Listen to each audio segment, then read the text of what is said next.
After 50 billion comments requesting me to do this, I have finally laid my hands on the RX 9060 XT 16GB. What were you thinking, bro, huh? Wayne doing that 8GB stuff. Literally last video was 4GB. Anyways, with this graphics card MSRP coming out at 350 USD, it instantly should be one of the most popular GPUs in the budget build scene, or at least the budget-minded build scene, because I paid 370 euros for this thing and it ain't that cheap, but when you compare what's available on the market right now, it's pretty fairly priced, you know, especially because of the VRAM. But now, is it just all glory, or is there some sort of a catch that none of us are aware of? So yeah, that's what we'll try to figure out in today's video. And you know it's going to be an amazing sunny day when you're able to run Doom the Dark Ages, because for the past couple of videos I've been suffering from a dark syndrome called low VRAM. Yeah, anyways, we're going to start off with 1440p high, which I think this GPU did a pretty good job in. 50-ish FPS in this game is generally considered to be pretty smooth, but by dropping the settings or the resolution down, you can achieve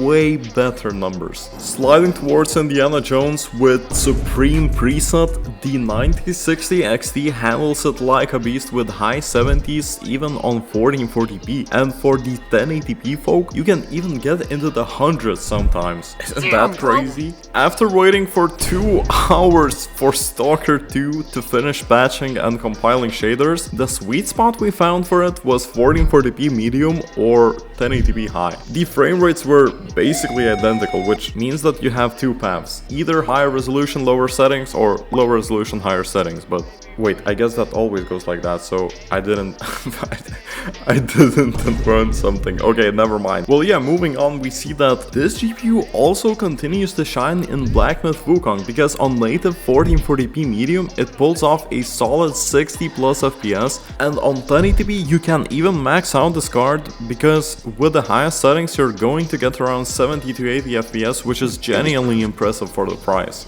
Perfect. Okay, now, can someone explain why CS always defaults to 1440p and high settings? Because realistically, who would need like 8K Ultra Pro Max path traced and ray traced bricks when all you need is just a click head?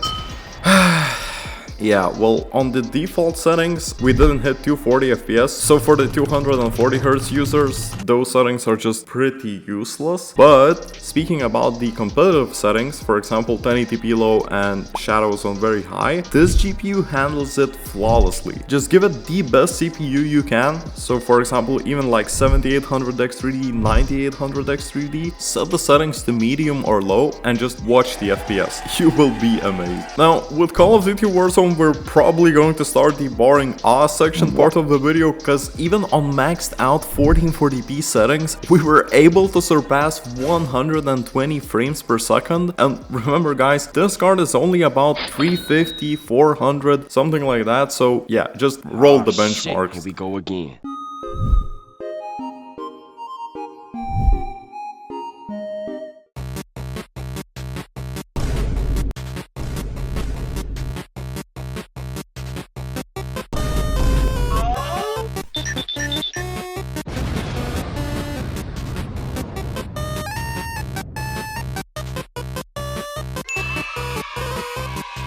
Cyberpunk really impressed me though, cause on 1440p with high settings and native resolution, we were able to hit above 80 FPS. And dropping down to 1080p Ultra, it absolutely makes my and probably your jaws drop to the floor. 111 FPS for a 370 euro brand new graphics card. That's insane. Now, what we've learned from this video is that if you're strictly looking for a brand new graphics card, the 9060 XT is great for its value. Still, used options like RTX 3080 Ti for around 430 euros or RX 6900 XT for around 400 euros offer more FPS per dollar, but this thing has features that other two don't. For example, it is very small and compact, almost the same size as GTX 1650, so it will fit everywhere. Also, it only requires a single 8-pin connector, which means that something like a 500-600 watt decent PSU will do the job fine. You don't need that 1000 watt plus PSU just yet, and also as a result of low power draw, it runs very cool. Speaking of newer titles, having 16 gigabytes of VRAM is also helping to have a peace of mind, and also 3-year warranty. Now that's peace of mind squared. So basically, if you're allergic to buying used stuff but still are looking for something reasonably priced to have long term, this is probably the best option, as the 5060 Ti costs around 70 euros more for around the same performance. Thank you so much for watching this video, and yeah,